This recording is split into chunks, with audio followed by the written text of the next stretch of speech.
Muito bem, nós estamos já com o Luca Bassani, lembrando ao nosso ouvinte, ao nosso telespectador, o Irã acaba de atacar a base aérea americana, a base militar americana localizada no Catar e agora bombardeia também outra localizada no Iraque.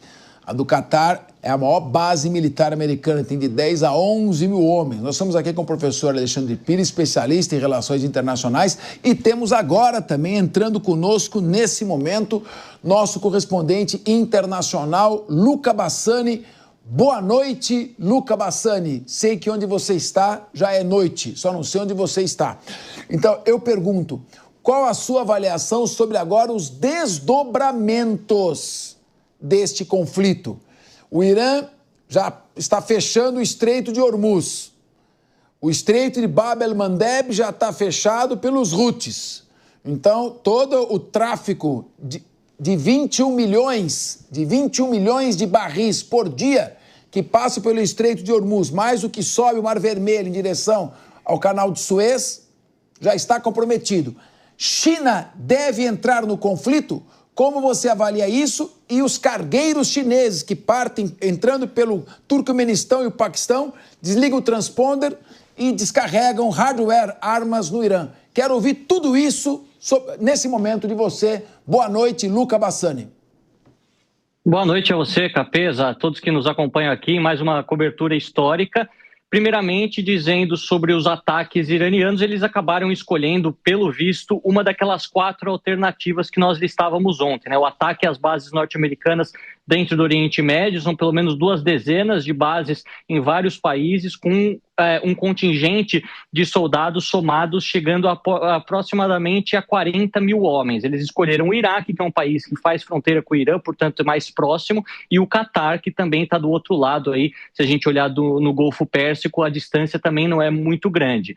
Mas eles sabem que, mediante aquela coletiva de imprensa concedida ontem pelo Pete Hegseth, secretário de Segurança Nacional, os Estados Unidos retaliarão. Isso dependerá de quais serão os danos, né, as perdas. Será que esse ataque iraniano vai matar algum soldado americano? Se isso acontecer, a resposta dos Estados Unidos será feroz. Caso isso não aconteça, se acontecer apenas a perda de aeronaves ou de algum equipamento militar, provavelmente os Estados Unidos respondam de uma outra maneira. Aquilo que nós vemos é que o Irã ele tem se encontrado em uma posição extremamente isolada. Inclusive, essa ideia, essa aprovação do parlamento de fechar o Estreito de Hormuz é apenas um devaneio. O Irã sabe que não tem capacidade de fechar o Estreito de Hormuz por mais do que 3 dias, principalmente se a gente considerar que isso seria interpretado como uma declaração de guerra ao comércio mundial e violaria várias leis do comércio marítimo. Inclusive, as próprias Nações Unidas estabelecem vários acordos em relação a isso. E, caso isso acontecesse, teríamos uma resposta não só dos americanos, mas dos britânicos e de vários países árabes dessa coalizão que estão em torno dos Estados Unidos. Bahrein, Emirados Árabes Unidos, Arábia Saudita, Kuwait, ou seja, o Irã não conseguiria de forma alguma manter este fechamento, nem que fosse parcial, por mais do que 72 horas, na visão de muitos analistas. Em relação à China, eu acredito que ela vai condenar o ataque às bases norte-americanas, mas, por enquanto, vai manter essa posição pragmática. Se ocorrer problemas no Estreito de Hormuz ou tiver uma dificuldade para que essa rota seja utilizada, provavelmente a China tome uma postura mais enérgica, pedindo a desescalada, porque a China é um dos países que mais depende desta rota para a sua segurança energética. Você falou muito bem, 21 milhões de barris de petróleo vêm do Estreito de Hormuz para o resto do mundo, cerca de 20% a 25% daquilo que se consome diariamente em todo o planeta. A China consome de 4 a 5 milhões e meio de barris desta região, ou seja, quase 50% do seu consumo diário vem dos países do Golfo Pérsico e do próprio Irã, e um fechamento significaria a perda da sua segurança energética e também um encarecimento de vários processos de produção. Então, a China provavelmente não vai entrar do aspecto militar, mas vai ficar ponderando quais são os maiores danos, sempre fazendo falas, pedindo a desescalada, sempre condenando os Estados Unidos, o Ocidente, no Conselho de Segurança, mas não vai tomar partido para ajudar o Irã. A gente vê que essa iniciativa ousada do regime dos ayatollahs de atacar a maior base norte-americana de Al-Udeid, que fica no Catar, cerca de 10, 12 mil homens, ela vai provavelmente produzir uma resposta norte-americana bastante forte, ainda mais porque o presidente Donald Trump prometeu que faria isso e os Estados Unidos têm muitas bases lá. Não podemos esquecer que a 5ª frota da Marinha norte-americana está no Bahrein, ou seja, do lado do Catar e do lado do Irã, e pode atacar, obviamente, a região costeira do Irã, a região do campo de Pars do Sul, que produz gás natural. Então, o Irã realmente está numa posição difícil, mas ele tinha que responder, considerando que a República Islâmica, na sua retórica, na sua ideologia de nós contra todos, o Islã contra todo o resto do mundo, eles precisariam atacar depois daquela operação Martelo da Meia-Noite executada pelos norte-americanos. Obviamente que agora tem que estar dispostos à tréplica e à continuação dessa guerra. Não sabemos como isso terminará, mas com certeza os Estados Unidos estão preparados ou estavam já preparados para poder responder a este ataque iraniano também.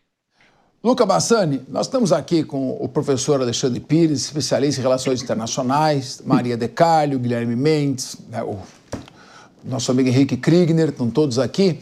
Eu quero segurar você aqui e te fazer mais uma pergunta e depois abrir um pouco para eles perguntarem também para você. O Irã exporta 90% do petróleo ali para a China. A China importa 90% do petróleo iraniano. Está ali ao lado, tem todo o interesse estratégico, quase que uma dependência econômica, energética por parte do Irã. São mais de 3 bilhões de litros que passam diariamente ali pelo Estreito de Hormuz, que vai ser fechado ou por 72 horas ou não. Minha primeira pergunta é, havendo vítimas em soldados americanos, não digo vítimas fatais, mas feridos, baixas, Trump terá que dar uma resposta eficaz para o seu público, para o público interno. Então, é possível que haja bombardeios maiores, danos maiores ao Irã, como vimos no início da campanha contra o Iraque. Qual a possibilidade da China, eu não digo um engajamento militar direto na guerra, porque não lhe interessa, mas intensificar a transferência de tecnologia nuclear, transferir armamentos pesados, através de cargueiros, por exemplo, por mar Cáspio, através da Rússia, por avião, e qual a possibilidade da Rússia também não permanecer calada? Não digo entrando diretamente num conflito, que eu não acredito, mas de dar um apoio logístico e manter essa guerra uma guerra prolongada. Neste caso, qual o risco e quais as consequências econômicas para o mundo? E as consequências no caso de haver um rastreamento de energia nuclear destruída em razão das... Desculpa, é que às vezes fica um tiroteio aqui, fica difícil concatenar o raciocínio. Você não tem nada a ver com isso, é coisa nossa. Então eu queria que você respondesse estas perguntas e aí sim, passo rapidamente para você. Claro, Capês. Falando sobre a China, eu acredito que a transferência de tecnologia militar não pode acontecer por conta do Tratado de Não Proliferação e não é do interesse da China que um país fundamentalista islâmico tenha acesso a armas nucleares. A aliança que a Rússia e a China têm com o Irã, ela é apenas por conveniência, ela não é por eles aprovarem aquilo que o Irã representa. É apenas essa antiga dicotomia que o Irã representa com o Ocidente, então nós estamos no mesmo barco, mas a China também reprime os muçulmanos dentro do seu país, sabe que o radicalismo islâmico é um problema que está nas suas fronteiras e tem problemas com o Paquistão, que é uma potência nuclear islâmica que tem certa afinidade com o Irã. Os dois juntos não seria uma boa notícia, então provavelmente não haverá essa transferência, porque quebra uma série de tratados internacionais e ninguém, até mesmo os russos e chineses, sabem que seria mau negócio naquela região ter mais um país com arma nuclear, porque isso começaria uma grande corrida pelo armamentista por toda essa região. O Iraque ia querer ter, a Arábia Saudita ia querer ter, o Egito ia querer ter, também a Turquia. Então, não interessa para essas potências, interessa ter seus aliados e ter as armas em suas mãos.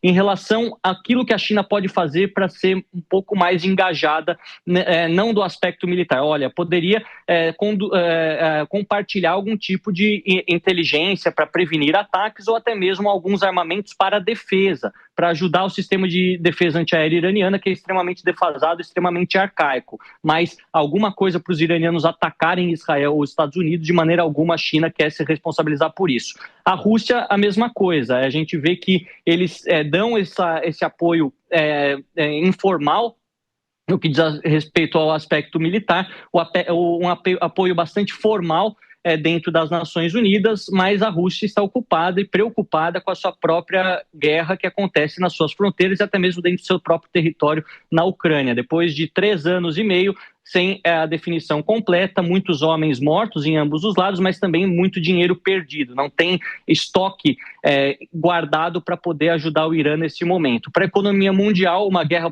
prolongada será, obviamente, um desastre. Alguns falam que o fechamento, nem que seja parcial do Estreito de Hormuz ou algum tipo de batalha acontecendo no aspecto naval, isso poderia levar o barril do Brent para 120, 130 dólares, o que seria realmente um absurdo, e isso seria repassado para o consumidor final. Então, até mesmo os brasileiros, a 15 mil quilômetros de distância do conflito, sentiriam no bolso caso essa guerra se prolongue no tempo. A grande dúvida é qual será a resposta dos Estados Unidos. Será que se soldados americanos ficarem feridos ou morrerem, o Ayatollah Khamenei e aquela cúpula clériga, né, dos mulas, assim chamados no xiismo, será que eles serão atingidos e isso promoveria talvez uma tentativa brusca de mudança de regime por parte dos Estados Unidos através das vias militares? São muitas possibilidades. Obviamente que muitos dos países não alinhados diretamente vão continuar pedindo a desescalada, o Brasil é um deles, mas os impactos tendem a ser globais, infelizmente, o início de mais uma guerra prolongada numa região geoestratégica extremamente importante e com o agravante de ser entre duas grandes potências bélicas regionais, Israel e também o Irã. Enquanto falávamos de Israel e Hamas, é um grupo terrorista, um grupo paramilitar que fica escondido em túneis dentro da faixa de Gaza. Quando falamos do Irã, é um país que tem dificuldades na sua marinha e na sua aeronáutica, mas tem centenas de milhares de homens nos seus 2 exércitos, seja na Guarda Revolucionária Islâmica, seja no exército convencional, e também tem essa grande dificuldade de poder dialogar com os demais países para encontrar um caminho para a paz. Muito bem, nós estamos aqui com o professor Alexandre Pires, ele vai dirigir a pergunta a você. O Irã pode retalhar através dos seus proxies, tem muitas coisas que podem acontecer. Você tá em Moscou, Luca? Sim. Está em Moscou, muito bem. Mas não precisa falar exatamente aonde para sua segurança. Alexandre Pires, a sua pergunta para Luca Bassani. Olá, Luca. Luca, você que está aí na Europa, a Europa já sofreu vários choques, né? Ou seja, desde o começo da guerra na Ucrânia, ela já teve choques ligados à energia, de canais de escoamento, logística, e agora vem mais esse conflito que afeta também a Europa. Qual tem sido ali a percepção da Europa com relação a isso? Ou seja, Israel e Irã já subiu para o primeiro lugar de preocupações ou ainda eles estão preocupados com esse conflito que está acontecendo ali na fronteira, né, Ucrânia e Rússia? Ou seja, como que o mundo europeu tem lidado com isso, sabendo que eles já estão com o orçamento extremamente esticado, né, gastando mais com a OTAN, gastando mais com defesa. Eles também estão tendo que fazer com que a sua economia volte a funcionar, porque estava desacelerado. Como você tem percebido aí a reação e como os europeus têm visto esse novo conflito?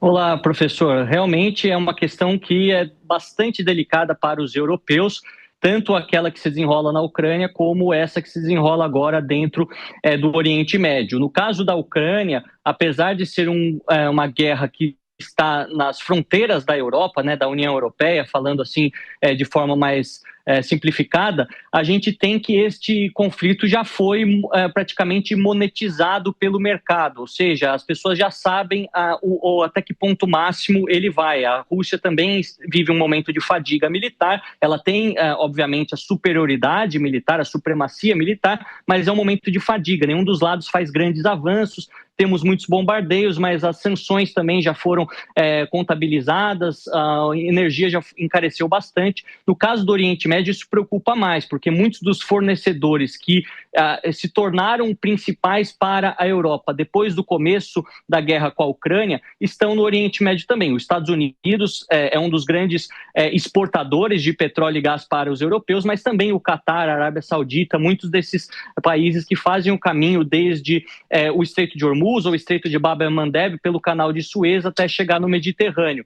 Então nós vemos que a Europa se preocupa bastante, tem pedido para que os países envolvidos façam um movimento de desescalada, façam um movimento diplomático para tentar encontrar uma solução, mas a gente sabe que no fundo os mais poderosos sempre decidem, e os Estados Unidos, quando tomaram a decisão de participar diretamente dessa guerra, agiram por sua espontânea vontade. Livre e espontânea vontade. Então, eu acredito que, neste momento, a preocupação na Europa cresce e aquela pergunta, né? Se uma guerra surgir nesta região do mundo e mais fornecedores forem inviabilizados de mandar essas commodities energéticas para a Europa, de quem a gente vai comprar? Os Estados Unidos já têm vendido, alguns países do norte da África, Argélia, Líbia, tal, mas a falta que fará para o mundo todo, e não só a Europa, destes produtores, caso aconteça uma guerra prolongada ou o fechamento do Estreito de Hormuz, essa é uma preocupação que todos nós devíamos ter, porque com 20%, 25% daquilo que é produzido impedido de chegar até seu destino final, isso faz com que o mercado, que é globalizado, que as cadeias de produção que são interligadas, automaticamente se encareçam da noite para o dia e todo mundo sofra, principalmente aqueles mais pobres, como nós sabemos que a inflação sempre atinge as classes mais baixas, infelizmente. E é claro, há duas preocupações. Luca Bassani, primeiro, de se o conflito se alastrar e virar uma guerra mundial. Segundo, a preocupação com Israel também, que pode ser alvo de uma retaliação mais para frente, sabe-se lá quando. Não significa necessariamente imediata retaliação. Tudo isso preocupa bastante. Henrique Kriegner quer lhe dirigir uma pergunta. Luca, boa tarde. A minha pergunta é mais focada na situação realmente da Rússia, né? A gente sabe que a Rússia teve essa reunião agora com o Irã, repetiu as palavras, Putin repetiu as palavras também do Ayatollah Khamenei, dizendo que os ataques americanos foram um grande erro, e aí também se colocando, de certa maneira, à disposição. Se a gente pensar em outras alternativas, que não só militares, tropas ou até mísseis, que outras maneiras a Rússia poderia estar articulando para poder fazer uma represália aos Estados Unidos e ao próprio Israel, também considerando que o Irã não tem mísseis que são transcontinentais ou que possam chegar em solo americano?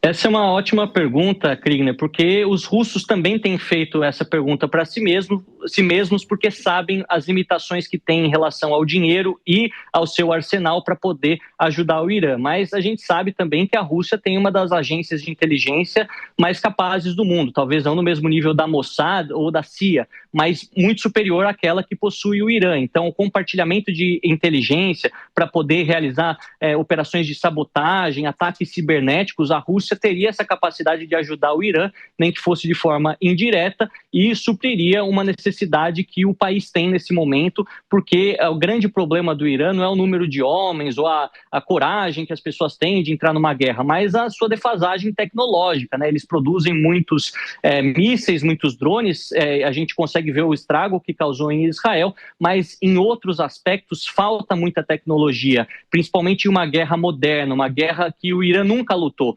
Israel, querendo ou não, por estar cercado de inimigos, sempre tem que atualizar o seu exército, atualizar o seu arsenal para poder combater a guerra moderna, a guerra híbrida, né, que nós temos.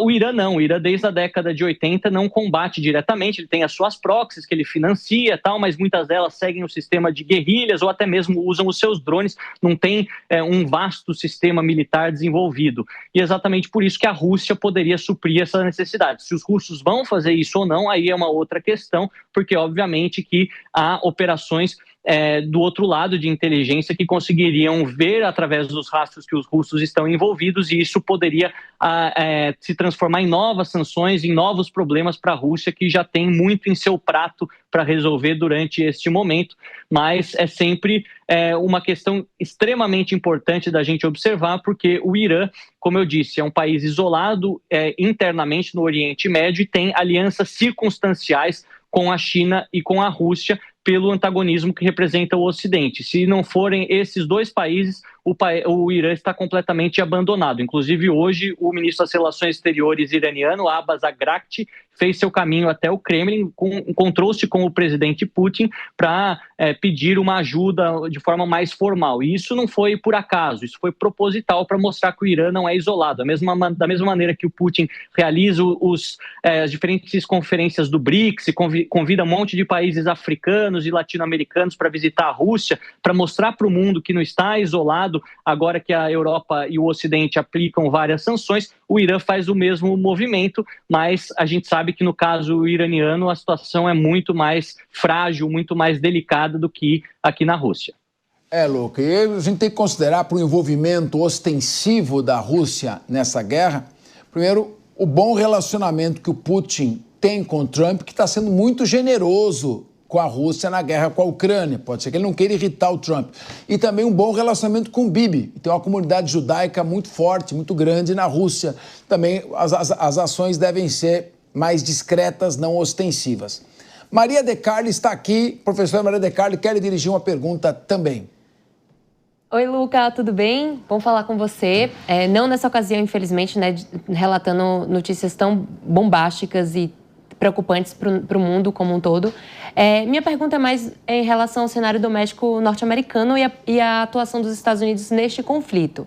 Ao entrar e bombardear essas 3 usinas feitas no sábado à noite, os Estados Unidos, na verdade, o governo Trump fez algo que ele disse que não iria fazer na sua campanha, justamente que criticava as missões eternas dos Estados Unidos em países como o Iraque, como o Afeganistão, que foi responsável por um déficit de mais de 2 trilhões de dólares no orçamento norte-americano nos últimos 20 anos. Nesse sentido, eu pergunto para você. E aí também, né, rapidamente falando, que os apoiadores do Trump não apoiavam, grande parte, não apoiava essa inserção dos Estados Unidos neste conflito. Pergunto para você, os Estados Unidos se envolvem em mais uma guerra sem fim, como as que eles cravaram lá nos anos de 2000, ou foi algo mais pontual? E como isso impacta a imagem do governo Trump nesse momento? Boa tarde a você, Maria. Também muito bom encontrá-la por aqui. Eu acho que são questões muito relevantes, porque o presidente Trump ele faz a sua política externa muito espelhada naquilo que pode acontecer na política interna. O que quer dizer isso? Que ele, por ser um presidente que foi eleito com a pauta MAGA, né, do Make America Great Again, uma pauta mais isolacionista, vamos olhar para os nossos próprios problemas, imigração, a pauta woke, esses diversos problemas relacionados com as pautas ambientais, ele acaba, ao mesmo tempo, virando as costas para aqueles mais intervencionistas que acreditam que os Estados Unidos têm um papel de xerife do mundo, de fato, para executar. Quando a gente vê a ação de ontem, há uma divisão bastante clara entre os democratas e alguns republicanos MAGA que acham que é um erro, né? Que a intervenção norte-americana ela é desnecessária, olham para o Iraque e veem um péssimo exemplo daquilo que representou a intervenção norte-americana, muito dinheiro gasto e poucos resultados colhidos, a mesma coisa no Afeganistão, na Líbia, na Síria, etc. No caso em questão agora, se depois que o Irã ataca, se tivermos soldados americanos feridos ou mortos, aí todo o público americano vai apoiar a continuação dessa guerra. Há esse aspecto muito patriótico, muito nacionalista e um amor muito grande às Forças Armadas, o agradecimento ao serviço oferecido pelos soldados à nação. Então isso pode favorecer a escolha de Trump de continuar essa guerra. Agora, se a gente pega tanto o Afeganistão quanto Iraque, Síria, onde os Estados Unidos conseguiram estabelecer bases, eu não acho que essa guerra será de ocupação territorial. Até pela geografia iraniana, muitas das suas montanhas, 2 corpos de água muito importantes, né? De um lado nós temos a parte do Oceano Índico, né, que está próxima ao Golfo Pérsico, o Golfo Arábico, e outro o Mar Cáspio, um país que tem 90 milhões de pessoas. Nenhum dos outros países que os Estados Unidos invadiu anteriormente tinha tanta população. Então é muito difícil eles conseguirem se estabelecer,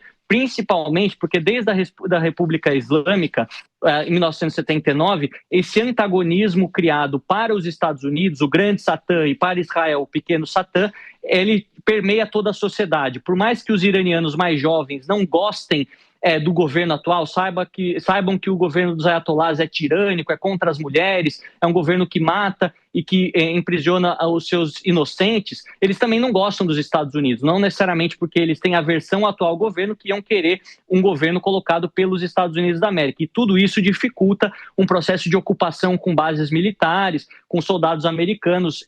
O Irã também tem forças armadas de centenas de milhares de homens, então isso representaria também um grande número de baixas para o exército norte-americano, algo que nenhum presidente quer ter nas suas costas, quer ter como um fardo a carregar para o resto da vida. Então eu acredito que poderá sim se expandir essa guerra com mais ataques, principalmente com submarinos que os Estados Unidos têm naquela região, que conseguem lançar mísseis de cruzeiro, e uma guerra mais aérea, de destruição de infraestrutura ou até mesmo de assassinato de pessoas importantes perto do governo. Agora, de ocupação, boots on the ground, como foi no Iraque, eu acho bem pouco provável pelos impactos internos, como você bem trouxe, que isso traria para o presidente Donald Trump, que devemos lembrar que está apenas nos seus primeiros 6 meses de mandato, ainda tem 3 anos e meio, governar com uma guerra desse tamanho nas costas, o restante do seu mandato, né, os outros 7/8 do mandato, não vai ser nada fácil.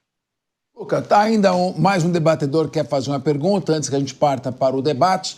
A gente tem que analisar também as declarações do Celso Amorim, que foi ministro das Relações Exteriores e assessor especial nessa área do presidente Lula, muito mais alinhado com o Irã do que com Israel. O Brasil, inclusive, retirou o seu representante diplomático de Israel, e dizendo que há a possibilidade de uma guerra mundial, né, que você já fez a análise aqui.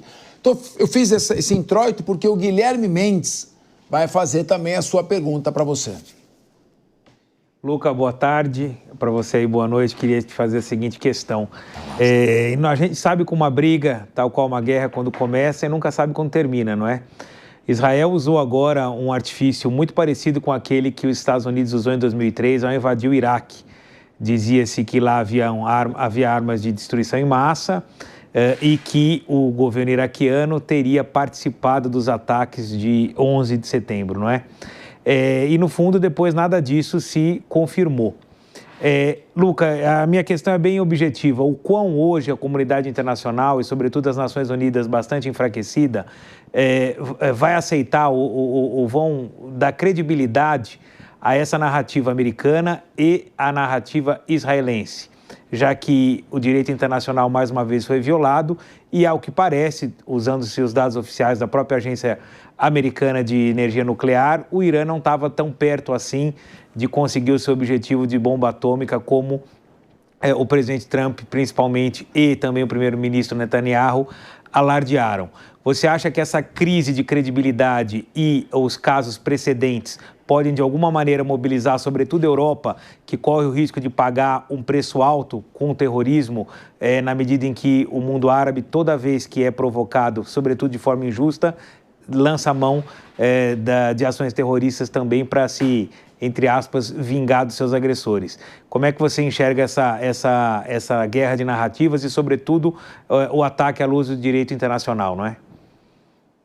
Pois é, Guilherme, é bom também reencontrá-lo aqui. Eu acho que, da mesma maneira que muitos paralelos podem ser traçados da invasão do Iraque com essa guerra atual, os erros que ela representou, a invasão do Iraque no começo deste milênio, eles também serviram para que os americanos aprendessem algumas coisas. Eu acredito que a gente não pode imaginar que eles vão repetir o mesmo erro, sendo que isso foi muito negativo para a imagem deles em todo o mundo, principalmente no Oriente Médio, e muito negativo internamente. O público americano, que perdeu milhares dos seus homens e muito do seu dinheiro, condena também aquela decisão de George W. Bush naquele momento. Então, eu acho que o presidente Donald Trump não vai errar novamente como fez os seus antecessores. Agora, a gente sabe que no caso do Iraque, as provas que foram mostradas, elas eram muito frágeis. Inclusive, as Nações Unidas não aprovaram uma invasão, uma intervenção americana no Iraque. Os Estados Unidos quebraram o direito internacional naquele momento.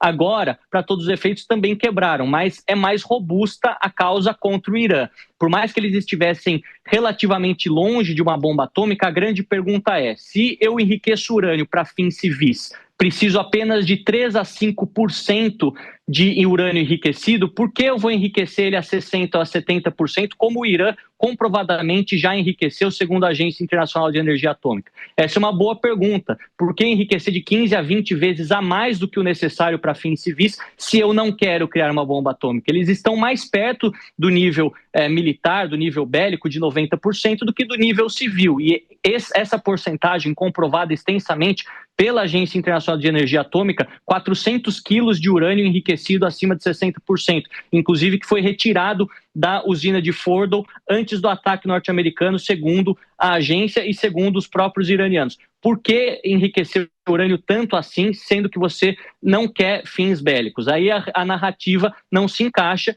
e os Estados Unidos e Israel se viram no direito de atacar. Não estou aqui julgando se é certo ou não o ataque, mas que no caso iraquiano não tinha provas nenhumas e no caso iraniano há agências internacionais trazendo essas provas, aí é uma questão bastante diferente e que será analisada, obviamente, durante os próximos dias e pelos historiadores no futuro, assim como nós fazemos com o conflito do Iraque, que para todos os efeitos foi um grande erro e os americanos têm noção disso também. Lembrando, Luca, claro, você bem colocou, que o Irã não é um país árabe, pelo contrário, é um grande rival da Arábia Saudita, é um país muçulmano xiita, em sua maioria, enquanto que a Arábia Saudita é um país muçulmano sunita. Sunita. Muito bem. Diante dessas perguntas, Luca, vamos debater um pouco aqui. Você consegue conosco aqui também. Vou explorar um pouco mais o nosso professor especialista em relações internacionais, professor Alexandre Pires. Professor, mais uma vez, muito obrigado pela sua participação aqui conosco no Linha de Frente. Minha pergunta é a seguinte: nós estamos mesmo à beira de um colapso energético que pode afetar o Brasil, que já vem aí capengando no déficit fiscal, um governo gastão, desperdiçando dinheiro público, tem déficit fiscal, não se preparou, a inflação está aí, dificuldade de pagamento das contas saúde e educação em 2027. Eu pergunto a você, essa crise pode bater as portas do Brasil? E número 2, o senhor concorda com o Celso Amorim, que foi ministro das Relações Exteriores, assessor especial nessa área do presidente Lula, de que ele teme por uma guerra mundial? É possível que haja uma guerra mundial com envolvimento maior da China e da Rússia, sobretudo se essa guerra se estender no tempo? Colapso econômico e guerra mundial, eu quero ouvi-lo. Capês, o Brasil já vem estressado do ponto de vista econômico, ou seja, a inflação é mundial, o Brasil não tem conseguido baixar os juros e, obviamente, um aumento do preço do petróleo pressionará o Brasil e pressionará a Petrobras. A Petrobras vai fazer um reajuste ou a gente vai manter artificialmente o preço baixo, levando a um colapso da companhia. Então, todos esses choques que acontecem no Oriente Médio, eles têm um reflexo no Brasil, sobretudo via combustíveis. Essa parte econômica é importante, mas nós temos que lembrar que o Irã, em razão das sanções, ele não participa ativamente desse comércio de petróleo. Ele tem os seus parceiros, por meio das frotas fantasmas, consegue escoar para a China, consegue escoar ali para a Índia e vários países que se aproveitam dessa situação, mas o grosso mesmo ali do petróleo é da Arábia Saudita, né? Só que isso vai pressionar a Arábia Saudita a aumentar a sua produção e isso vai criar uma tensão dentro da OPEP. Por quê? Tem um detalhe importante que nós estamos esquecendo. Uma dos motes de campanha do Donald Trump é baixar a inflação americana. O que ele tem feito? Liberado ali licenças para o que eles chamam de fracking, né, que é o gás de xisto. Muitas dessas empresas, elas já estavam operando no limite de lucratividade com o barril a $65. Então, para os Estados Unidos, esse conflito que faz com que o barril chegue a 75 não é ruim do ponto de vista econômico. Muitas daquelas indústrias que já estavam no limite da lucratividade conseguem agora ter um respiro. Então, o lado triste de um conflito é que um conflito militar tem uma reverberação econômica e, para alguns, acaba sendo vantajoso, né? E o espírito ali americano já vem mudando. Uma pesquisa da Economist agora, que eu acabava de ler, já dizia que existe um apoio de quase 70% dos republicanos, né? E depois independentes e democratas menos, mas há um apoio maior. E nós temos um detalhe importante. Esse aspecto econômico hoje está secundarizado em razão do conflito China-Estados Unidos. Então, a China provavelmente vai ser o maior prejudicado. A China, quanto mais caro o petróleo, pior para ela, porque ela é altamente dependente disso. Agora, com relação ao outro ponto, Capês, com relação a uma terceira guerra mundial... Professor, antes da guerra mundial, nesse ponto, queria explorar um pouco mais essa sua análise. Tá. Claro que há 70% dos republicanos favorável a esta operação, porque ela foi rápida e aparentemente, segundo divulgou o Trump, bem sucedida. Minha pergunta é, e se essa guerra tornar-se uma guerra duradoura, houver realmente embaraços, tanto no Estreito de Hormuz, que é ali, olhando o mapa, ao lado direito da Arábia Saudita, quanto no Estreito de Bab el-Mandeb, que dá o acesso do Mar Vermelho ao Canal de Suez, isso provocar um aumento constante no preço do óleo, do petróleo, isso gerar inflação nos Estados Unidos, alta dos juros para o Fed segurar a inflação e, consequentemente, alta dos juros aqui no Brasil também. Qual a possibilidade disso acontecer antes que o senhor entre na segunda parte da pergunta, que é sobre o risco de uma guerra mundial? Professor. Tudo isso depende da capacidade dos Estados Unidos aumentar a sua produção interna. Se a capacidade deles for mais rápida do que essa restrição externa, provavelmente eles não vão sofrer tanto com a inflação como nós poderíamos esperar. Mas nós sabemos que a capacidade de produção ela não se dá do dia para a noite. Eu começo a explorar uma jazida ali, um poço, ele vai demorar um tempo para dar um retorno. E se a guerra se prolonga, tem que ver qual que vai ser a capacidade de investimento dos Estados Unidos nesse conflito. Nós temos que lembrar que essas bombas que foram lançadas, elas já estavam pagas. Chegam na casa de bilhões ali, esses bombardeiros, essas bombas custam na casa de milhões. Então, esse não é o problema. A questão é você prolongar o conflito, Capês, como você disse, e você tem que fazer novos investimentos. Porém, tem um outro lado importante, a efetividade do ataque. Grandes inimigos americanos podem ser atingidos agora. O Irã, para a população americana, era um grande oponente geopolítico. Então, ela vai ter um apoio ali, né? Se isso fazer com que a China fique enfraquecida, muitos americanos vão apoiar. Se isso fizer com que a Rússia se afaste da China, se afaste do Irã, tome uma distância, isso também vai ser visto como positivo. Mas guerras e conflitos são dinâmicos. Quando eu conversava aqui na Jovem Pan, no momento em que aconteceu o ataque americano, eu falava que se houvesse uma janela de oportunidade, poderia acontecer um ataque. Eu estava pensando em coisa de 4 dias, estava acontecendo enquanto eu falava. Então, nós não sabemos o que a Rússia e a China vão ver. E tem um detalhe importante também, que se a China se envolve e a Rússia se envolve no conflito, eles vão revelar as verdadeiras capacidades deles. A Rússia já não está muito bem em termos de avaliação de tecnologia militar no conflito com a Ucrânia. Caso a China faça o mesmo, ela também vai revelar sua capacidade. Então, os Estados Unidos poderiam, sim, sem muito gasto, talvez manter a sua supremacia militar.